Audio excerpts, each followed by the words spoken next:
જાહેરના પ્રાયોજક છે Charusat university. Choose Charusat, choose success.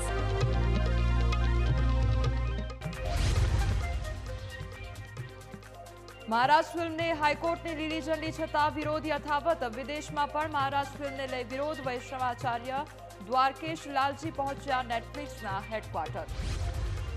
Anand શહેરને કોલેરાગ્રસ્ત જાહેર કરાયું. ઝાડા ઉલટીના દર્દીઓમાંથી 2 વ્યક્તિઓના કોલેરા રિપોર્ટ પોઝિટિવ. કોલેરાના કેસોમાં વધારો થતા તંત્રે પાણીના સેમ્પલ લેવાની શરૂઆત કરી.